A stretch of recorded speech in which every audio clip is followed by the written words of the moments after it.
I'm Brittany. And I'm Heather. Welcome to Okayest Moms, the podcast. A place to be more than just mom. Welcome back to Okayest Moms, the podcast. We are here with part one of our sports series. It's two parts, you guys, because you had so much to say. This is easily the most engagement and comments we've gotten on Ever. Can I say anything? Ever. People had so many opinions, and we are like so excited to go through all of this with you guys. And not surprising, you all run the gamut between I love it, sports is life, like Ted Lasso, and like I hate it. Everybody run, never do this. Yes. So we got a range of responses, which is fun. I think that's good. No, I think it makes for a great episode. For sure.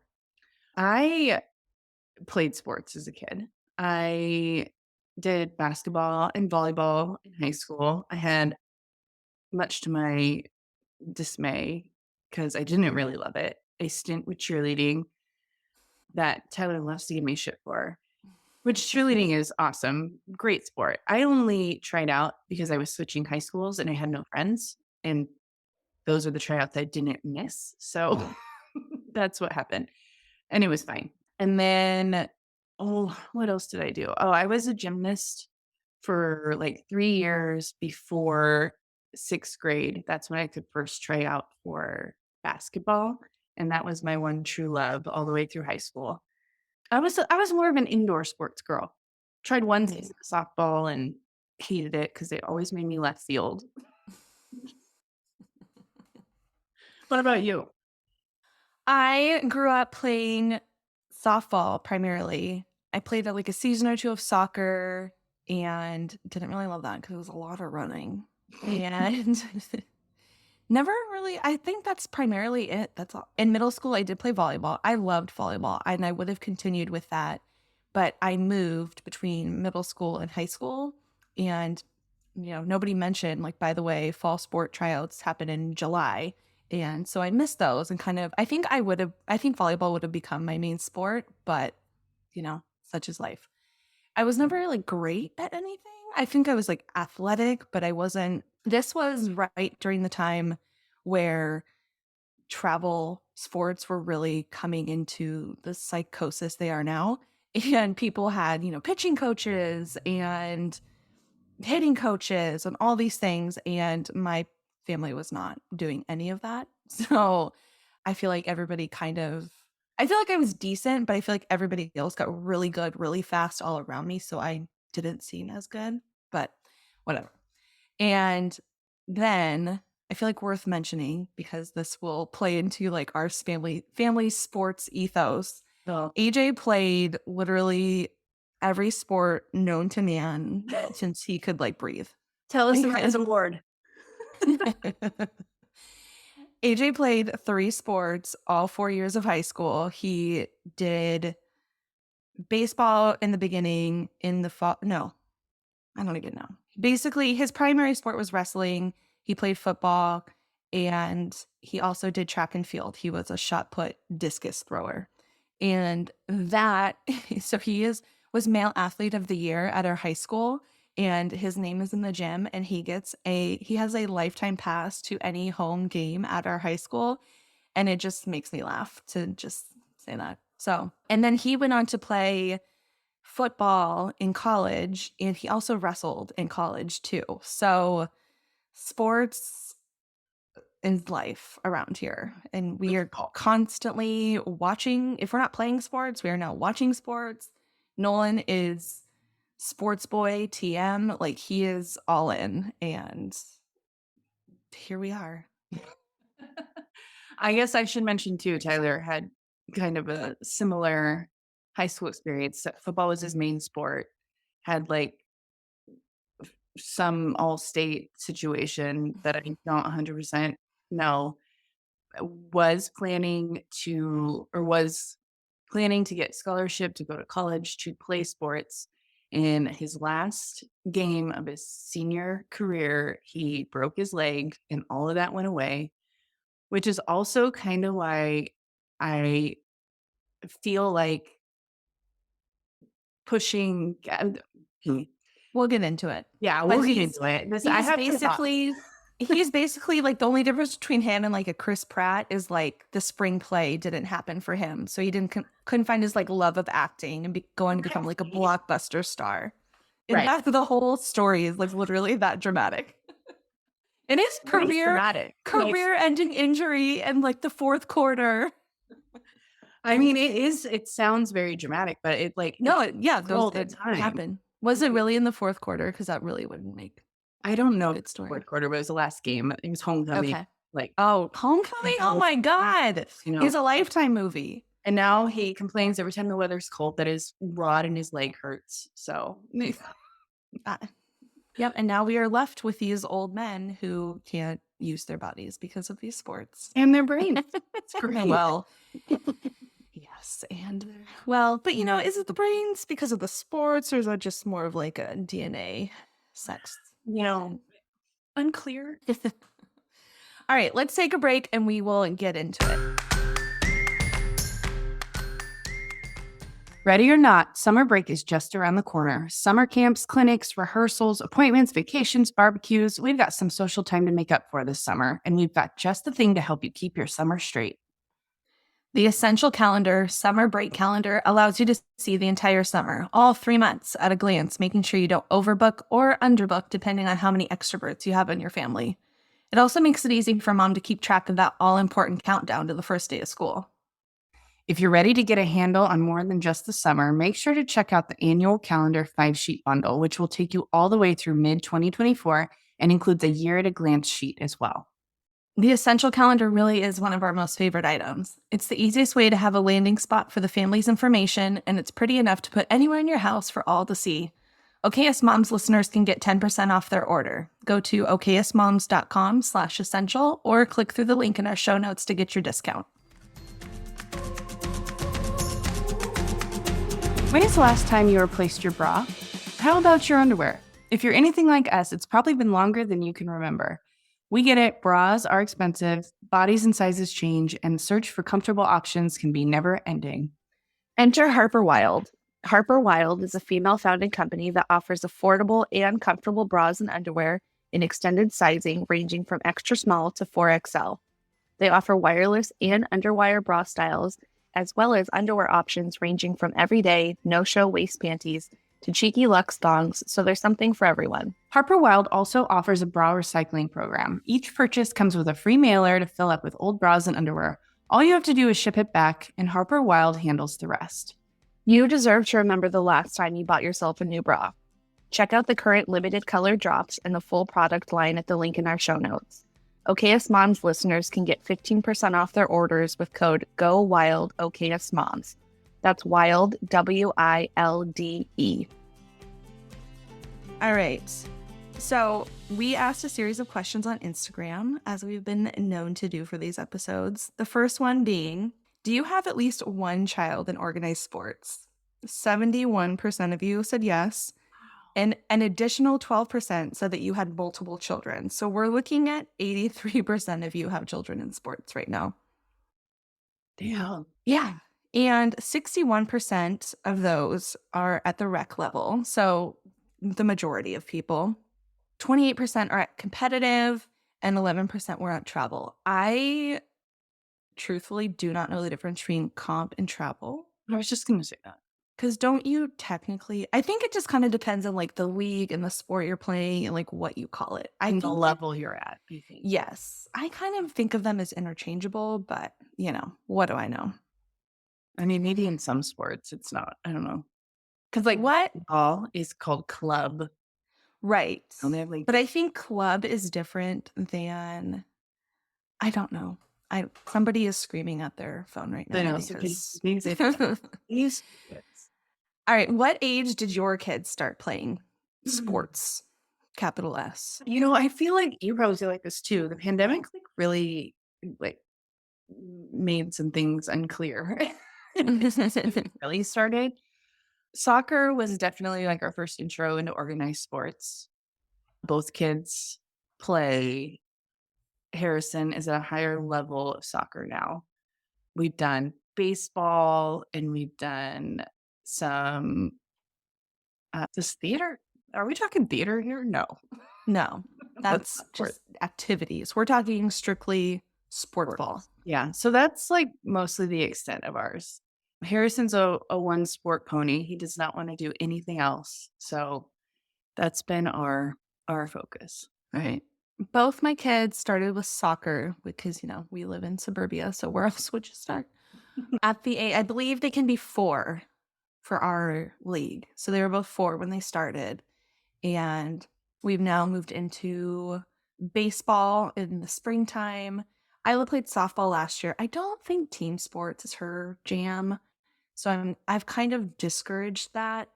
Also, like having played softball for so many years myself, it's so many people are like, "Are you so excited she's playing?" I'm like, "Not really. I don't want to coach. I would not. I cannot coach my own children. They will not listen to me." And I don't. It's very hard to sit there and watch other people coach something that I know so much about, and I don't. So it wasn't working for me mostly, so I discouraged her. She didn't love it, but it was easy to push her towards theater, which is more her thing. Right. Nolan is now asking to play like literally any sport he possibly can. He's currently playing flag football. That was our compromise because he hounded me all fall that he had to play tackle football because he was watching football every Sunday with us on TV. And it just, I have my very strong reservations about playing tackle football at such a young age. And I felt really validated in that decision when the local high school football head coach was telling me that he doesn't let his own son play tackle football. And of course, with AJ playing football at so many different levels for so long, that's, he's all for it. And truthfully, if you've ever met Nolan, he was born a linebacker. Like he's just tackle ball, go find ball. Like that's his brain. And it's so anyways, that's where we're at. And everything's pretty much at the rec level right now. I do see, I don't even want to say this because I don't want it to happen. I do see more competitive travel level sports coming for him probably very soon. I want to keep him at the rec level as long as we can because I think he has the skill, and I know every parent thinks that, but I think he needs to work on more of the teamwork aspect of it. I think he's got a lot of foundational skills that I think need to be worked out at the rec level before I'm paying like $600 a month for it. So I forgot one. Sully has recently taken an interest in basketball. So we've done basketball camps. Yeah. Can I just say that I hate basketball and I don't want my children to play it ever? Oh, God, that's one I like. Well, okay. So here's the problem. When you are in 6th grade and you are already 5'9", do you know what the only thing anybody ever says to you? Play basketball. You should play basketball. And I hate it. We are currently watching the Kings Golden State series because 1, Nolan is making us, and 2, like it's local and like Cool. It's exciting. Yeah. But I hate basketball. I hate it. And that is basically sacrilegious in my larger extended family. Every aunt, uncle, my mom, everybody played basketball. Like that was like the family sport. They watched the Warriors. They would go play pickup games in the yard. Like even growing up at family events, all the uncles and even my aunt would get into like a 3-on-3 game after dinner or whatever. Like I hate it. And it's nobody will accept that answer from me. But I have similar thoughts. Well, I used to have similar thoughts about soccer. Like in high school, I took the summer school class. I can't even remember what it was, like current events or something. And I had a student teacher and he was obsessed with soccer and the World Cup was going on at the time. And he made us write a fucking paper about one of the games. Like we had to watch a full game. And mine was basically a dissertation about how much I hate soccer and how they are all drama queens and that it was so boring to watch. And I got an A on it. But now, of course, karma. Now I have a kid and I spend like 8 hours a week at the fucking soccer field. So I had to learn to live it, I guess. Yes. I will learn to love it for my children, but I don't want to. Though. And you know what's funny is that AJ feels very similarly about basketball. And so we just have like both like, like, but look at this other sport over here. That's understandable. If you gotta sit through it, you gotta have a little bit of an opinion. Thank you. And that's kind of why I didn't feel so bad about discouraging softball for Isla. Like, I'm the one sitting here. And it was only, I mean, there was a lot of things in that too. Any Sure. parent of a child with special needs would understand, like, giving your child to somebody else who doesn't really understand your child and then like watching them coach through that it's a very frustrating process to sit through. And it was mostly me because AJ was with Nolan coaching at baseball. And so it's just, there was a lot of things, but I was predominantly the one sitting through it all. Well, because AJ was at baseball, and it's like, I don't love this for me. I don't want this. When like in rec too, coaching is so hit or miss. Oh, That's really hard because I know it's a volunteer position. I could never do it. So I appreciate everyone who does. Of course. However, like there comes a time when you're like, oh, this person should maybe not. Yeah, and we haven't had terrible experiences. It's just been more like personality conflicts, which can arise in anything. So, all right. What is your current average hourly commitment, would you say? Currently, it's great.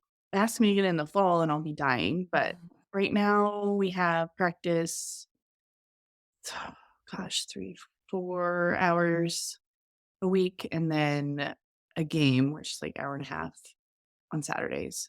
And we do have to travel to some of them, not too far. Luckily, there's a lot of teams in his current league that are like just like in the Sacramento area. So it's not too bad right now, actually. All right. So right now Nolan's in baseball and flag football. Flag football is a dream. It is the lazy family sport, which I love. You have games once a week, optional practices. Ooh. And so that's like maybe 2 hours. Then, but if the problem is it's on Sundays. And so it's hot on the heels of baseball Saturdays, which are a whole thing. So between all of that, I'd say we're probably at about like 5 to 6 hours or so. The average answer from all of you seems to be a lot of you wrote just things like 1 million. Or like, I never leave. Or like just, so some of you are all the way in. But the majority of responses, I say the average seems to be 2 kids averaging about 10 hours a week. So about 5 hours per kid. And then some of you said it depends on the season, of course. Some of you are in double digits. So one brave soul says she has 6 kids in sports for 20 hours a week. So how? There aren't even 20 hours. Well, I mean, they're like overlapping hours because they're multiple kids. So, but That's a lot. That makes my brain hurt. So I really like commend anybody with more than 2 kids because it's freaking hard with 2, and we can divide and conquer. Right. I hope one of those 6 kids is driving. So at least like they're driving they have to be. themselves and driving other children, of course. Hopefully. Yeah. All right. The big question. What would you say is your average monthly spend on sports? I don't know. Literally so many of you are like, I can't. I don't want to know. I've never calculated because I don't want to know. Oh, God. I really don't know because we are this is our first foray into competitive soccer. And it's technically a spring league, which isn't even like full on competitive. I can't remember what we paid. I want to say 300 for, I don't know what this is, 8 weeks, I think. I do know when we first signed up for the spring league, what first showed was the full competitive cost for a season, and that is upwards of $1,200. So, but that's for multiple months, correct? It is. It's for the full season. So when you break that down over, like you can pay monthly. I mean, that doesn't make it cheap or affordable. Right. But that doesn't include like uniform or travel, gas, like all of those hidden Food costs on that the you don't. road, Yes, exactly. Eating out, coaches' gifts, trophies, end of the year parties, cleats that seem to cleats, freaking Oh, cleats. so yeah, it makes me kind of mad because how many kids who want to play or have talent to play don't get to play because of that Mhm. cost. And Totally. so, Or just like their parents, don't work traditional schedules and they can't yeah, have every Saturday free to drive them to Timbuktu to play a soccer game. yeah. And that part makes me really sad because in the beginning stages of this, we're seeing that, this is when those kids get weeded out. It's terrible Mhm. as it sounds, and that sucks. Yeah. I mean, truthfully, like that's why I didn't continue to play because my family just wasn't in a place to continue to pour money into a sport that I may or may not like in a few years. So, Yeah, exactly. but also like I think then that keeps some kids at the rec level. And I think that's okay too. I think that's a perfectly fine place to stay for sports. So, The problem with that I'm seeing is these kids who do move to comp, suddenly that rec team gets disbanded, and the yeah. pool for rec teams at U12, which is where Mhm. Harrison is very small. And the good, I mean, I say good, but like the ones who are in it and The committed, invested coaches. invested, move to comp. And then so it becomes harder to like just play for fun. And that makes me mad too. Yeah. Yes. Comp travel teams are the charter school version of Ah, you totally are. they come in, they take all the good players, all the good students, all the good teachers, and they dangle a shiny carrot over there. And Yeah. yeah, I agree. And I think here we're gonna go on a tangent here. My biggest beef with youth sports, I mean, we're in a very like upper middle class suburban area. And the problem I have with it is that if you and your family aren't prepared to go all in at the ripe old age of like 6, you're out. And I'm like, maybe not 6, but like by like 9, I feel like most kids, and I'm I have a great sample size right now because I am in a classroom all day long with 9-year-olds. The amount of them who are playing at a comp level in some kind of sport right now is it blows my mind. I mean, when I think back to when I was in 3rd grade, back with the dinosaurs, it was very unheard of to be playing anything outside of AYSO soccer. That's what we all did. We were all on the same team and that was it. We knew who was on our team because we were in class with them. And these kids are forming teams across the region. They're traveling outside of the region. They're doing lessons on the side. They're doing extra practices. They're practicing through the off season. It's just the level of commitment is, and I get it. I so get it. When your kid loves something, you want to just do everything you can, especially if you have the means to support that. I'm guilty of it myself, but it makes me wonder what else they're missing out on. Maybe they would love an art class. Maybe they would love to go play a different sport. Maybe they would love to not do anything and just be able to fuck around with some Legos on a Saturday, like I don't know. It just, and like, God forbid you decide in 2 years you don't want to play baseball anymore. What else can you go do? Because now you're stuck with these rec teams who, and, not stuck, but like your only other option is to go play with the other like reject kids, quote unquote. I know that's can sometimes be a conscious choice to stay on rec, but like there's no like lazy sports anymore. I joke that I want my kids to do swim team, but it overlaps with other sports that they're already interested in. And I don't want to sit at a pool for 8 Mhm. hours a day on a Saturday and bake on the cement. I want to be in my own pool. But like, so like, where's like lazy swim club? Like, where's Swim team at your house. no, I don't want that. But like, I feel like when we were kids, you could play like a bunch of sports and figure out what you liked by like middle school. And now I feel like that's been so accelerated into like by 3rd grade. If you don't know the sport you want to commit yourself to from now until high school, you're out. And that's, I Yeah. hate that. Yeah. It does suck to see, and it's like, how did we get here? Because, Well, it's the psycho parents that have put us here. you know, we have thoughts about parents too. And I mean, like, some would argue I am now one of the psycho parents, which, maybe to a degree, any of us who put our kids in sports are, but I, I don't know. It's so competitive. And I hate getting, I feel like I'm getting sucked up into it already. And I hate it. But also, when you have a kid who's finally showing interest and focus and drive into something, of course you're going to put every dollar, every ounce of time that you have into that. Like I feel very conflicted about it all.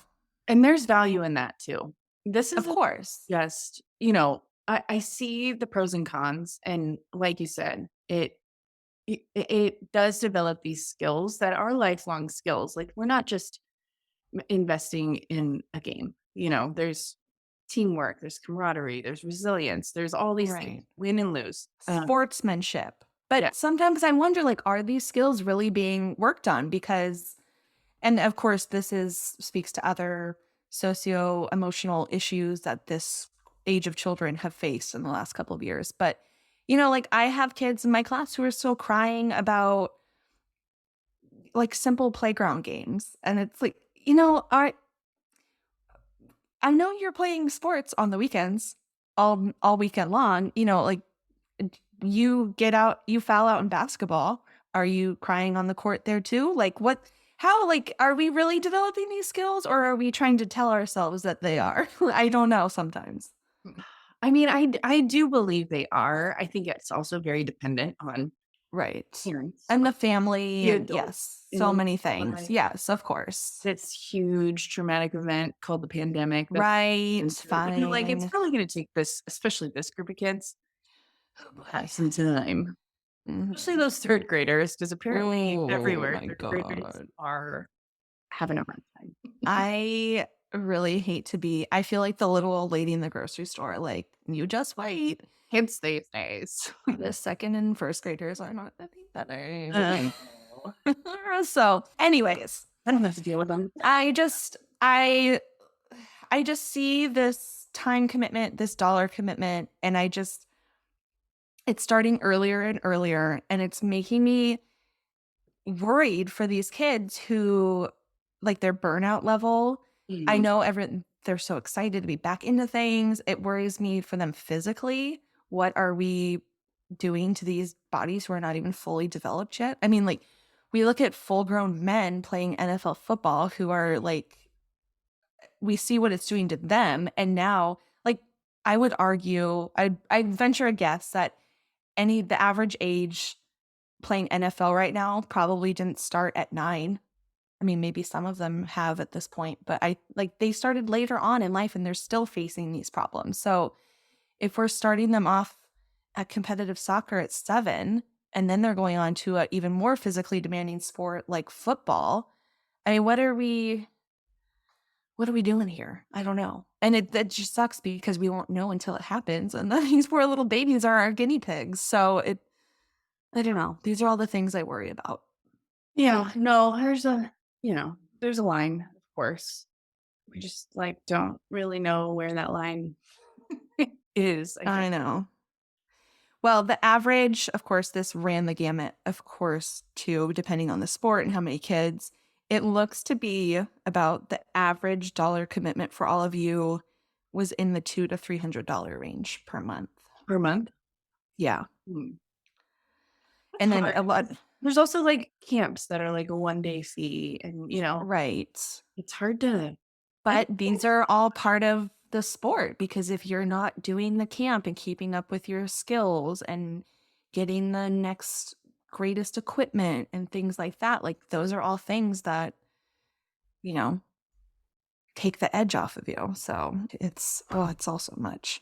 Yeah, it's a lot. And also I worry about, like, is this what the kids truly want or is it what the parents want for their kids? I struggle with that, and I am like, I don't know. I feel like it's a catch-22 because at some point, of course, you want your kid to love it. And then at some point, they reach an age where they hate everything and just want to stay home and play Roblox. So, like, how do Mhm. you balance pushing them enough to where it's like once they're there, they love it, or pushing them to the point where they get burnout and hate it?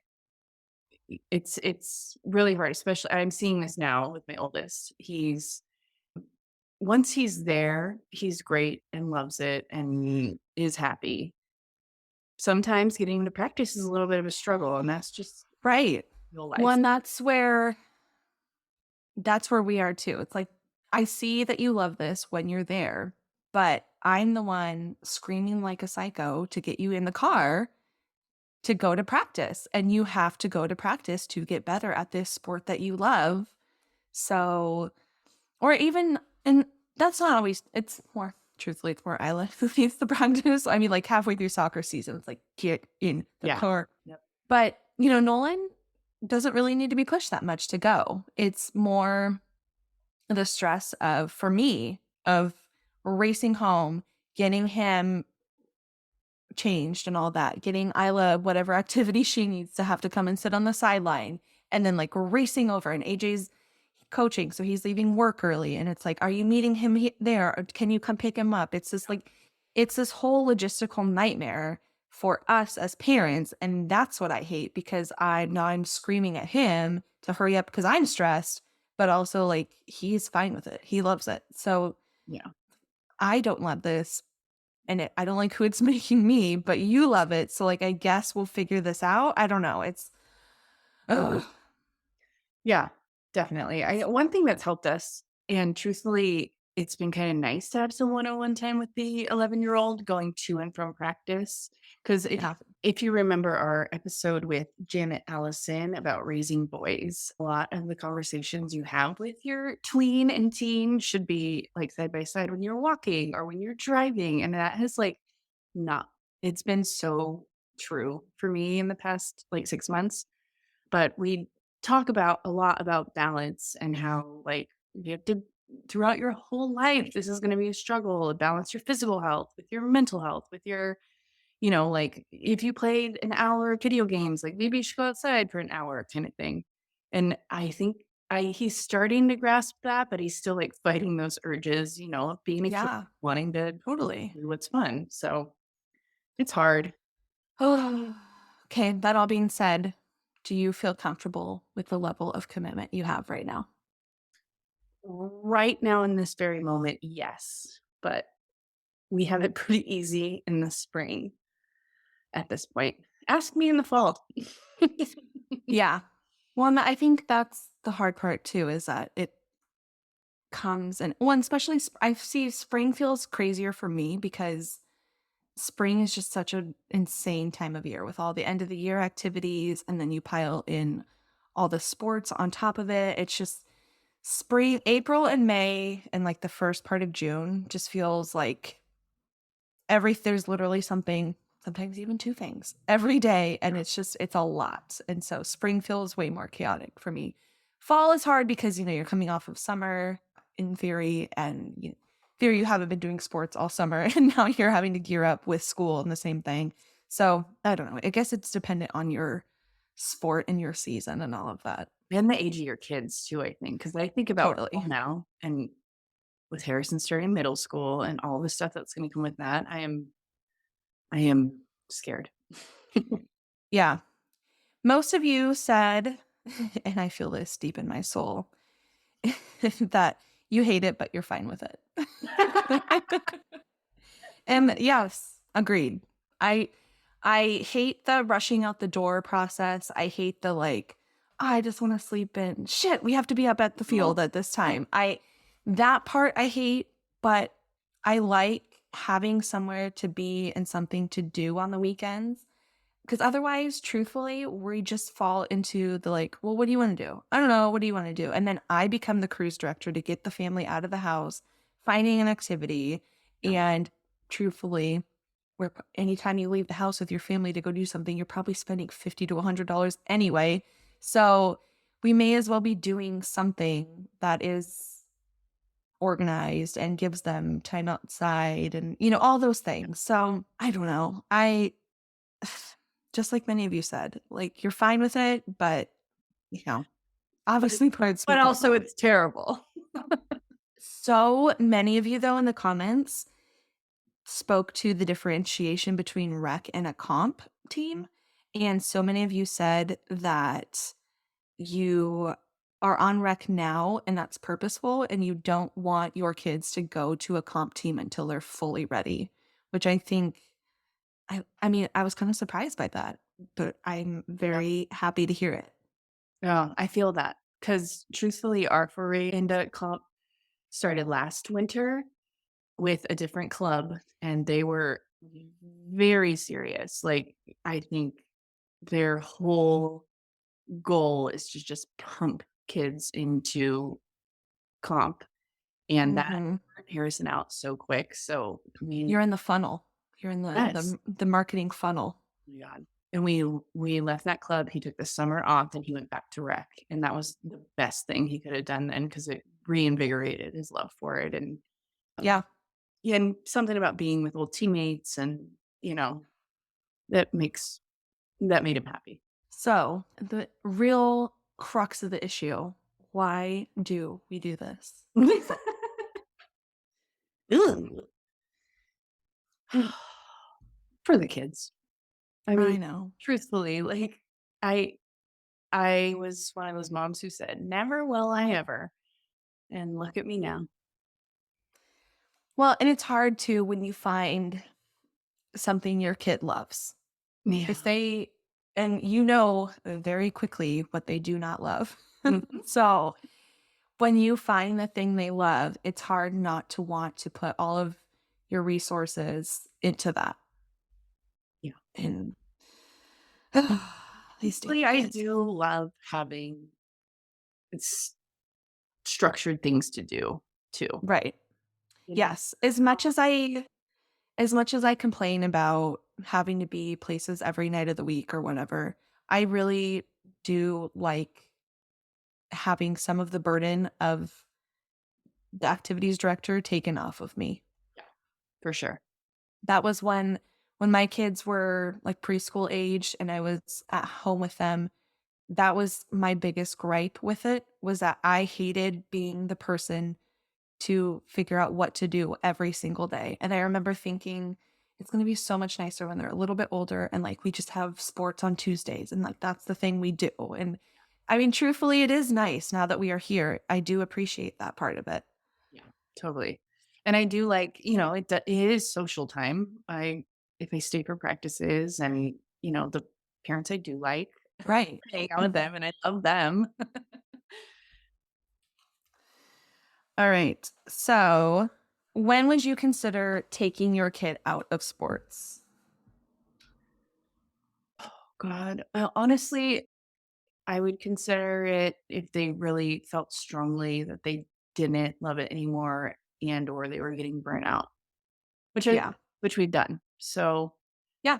I feel confident we know our kids well enough that like it we will be able to see that and listen to them if they have those concerns. So Yeah. And that's pretty in line with what everyone else responded to. And a lot of people differentiated that they wouldn't let their kid quit in the middle of a season, which I appreciated. I think there's a lot of value in sticking something out that you've committed to. And so I loved to see that on there. But yeah, mostly everyone said when it's not fun anymore or if they notice a negative change in their attitude over a long period of time. Because I think it's normal that at some point they're going to say, like, oh, I don't want to go to practice. But if that's something that, if it's really a struggle for like a month to get them to practice, I think that's when it's time to start the conversation. Like, do you actually like this? right, right, yep. What would you say is the most negative aspect of having kids in sports? The crazy parents. Would you like to elaborate? You for those of us who have been in organized sports for a while, you always know the parent that is extra hard on their kid, or that like makes you cringe as soon as you hear them speak because you're like, oh God, what are they going to say next? Like those parents that kind of put all of their stuff on their kids and expect them to like perform at a level that's, you know, unrealistic, I guess. Yeah, and it's funny how different sports take on different personalities. They bring out different things in parents, and it's just I would say that's the most negative aspect for me is the watching the parents relive their youth through their children. And I mean, honestly, it happens more with the dads than the moms, but Yeah. yeah. The other issue for me that I'm starting to have is that, and this is kind of like a due to like larger changes in our family structure in the last few months, but now that I'm working full time, the maid isn't coming behind everyone to like clean up the messes because we I don't love this and I always said we would never do this, but here we are. Literally every day after school there's something happening that we are rushing out the door for. And so I'm finding that we're racing home, getting whatever we need, changing, doing whatever and running back out the door. And then we come home and I'm rushing to get everybody showered and in bed and fed and like we just come and do it again. And the house is a disaster because I'm not here to pick up after everybody. And that's been very stressful. It's like, when do we do that?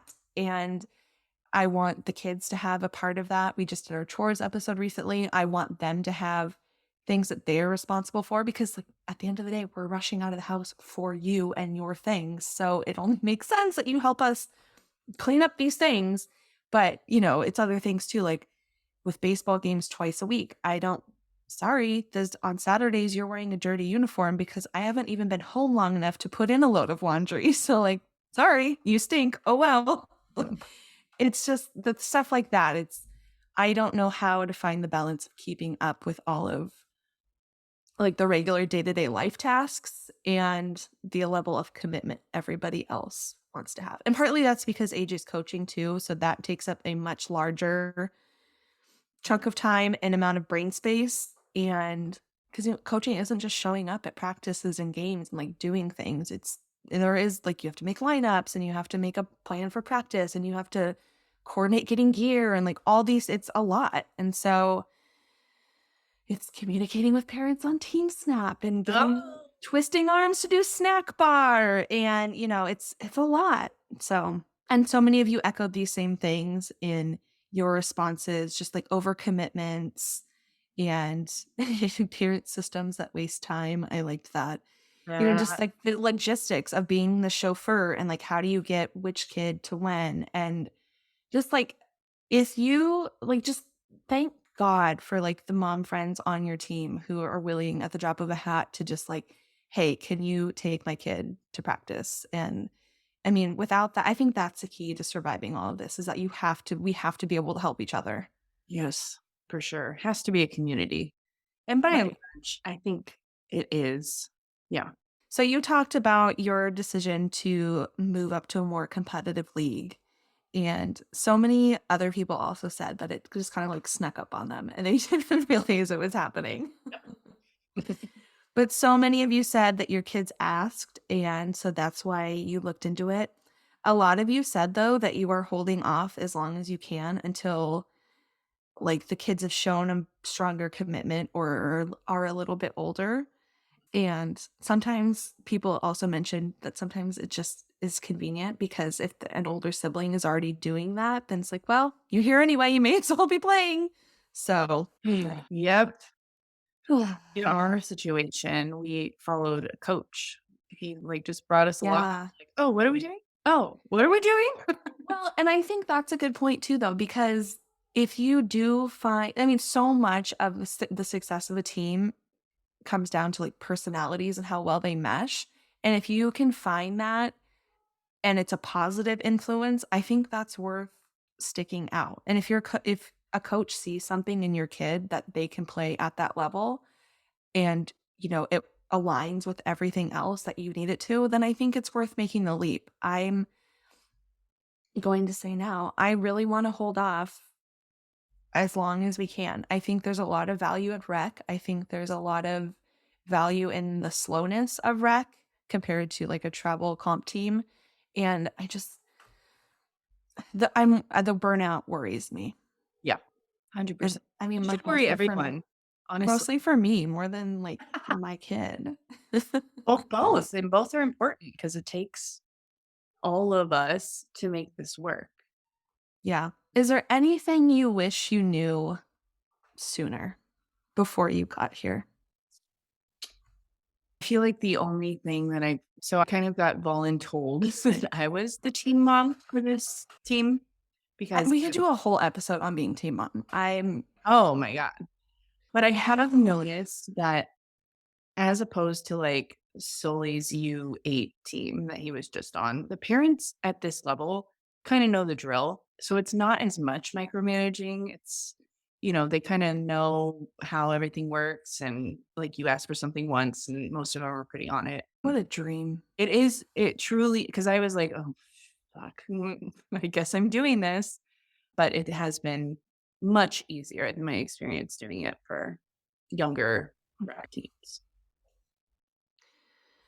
Yeah. I don't know that I have anything because it's kind of what I expected. I mean, I knew we would always be here, and I feel like I had seen it with other family members. Like, I kind of knew what we were getting into. But Also see it too, like in Facebook groups and like how people talk about sports and, just even conversations like in the running group we were in, you kind of know what's coming for you, even if you right. say, no, that will never be me. Yeah. So some of your responses that you're not going to have time for the things that maybe you thought your family would do. One person said, you won't have weekends to use your camping trailer. You pay so much for it to park each month. But maybe that's nice when you start traveling because you will have the camping All the way from trailer. home. Yeah. And so maybe that's a way that could be your cost savings, that you park it at like the local KOA or whatever. I don't know. And also about not getting pressured or influenced by other parents and do what's best for your kid. That's good. And there were a lot of, it's not as scary as it sounds. Some people say do it sooner. And then there are people who said it's not that important. And if you want your kids to play in high school, they don't need to be doing all of this competitive stuff. And so I think so much of it comes down to what region you're in, what sports are popular in your region. Because I know like hockey is so big in some places, but it's not as big here. Like lacrosse. Lacrosse is just coming to this area and getting really popular. But, on the East Coast, that's like all people do. I mean, Texas and football, like we can go on and on. Like there are certain sports that are bigger in certain areas and are going to require different things. Yeah. And I think both things can be true. Like, you know that it's not as important, but also you want to support your kid in what they do. Like you can hold both of those things and they can both be true in your life. Yeah. And it's okay not to love every second of it, but know that overall you're going to love the experience as a whole. Love that. Oh, way to end on a positive note. Well, as I say, that's my whole family is at sports right now. And I was like, sorry, guys, can't be there. It's all you. My bad. All right. So next week, we will do part 2 of our sports episode. So be on the lookout for that. If you like what you just heard, and we hope you do, you can find more of us online at www.okayestmoms.com. We're also on all social media platforms, Pinterest, Facebook, Instagram, Twitter, at Okayest Moms Blog. Or if you want to, you can send us an email at hey@okayestmoms.com.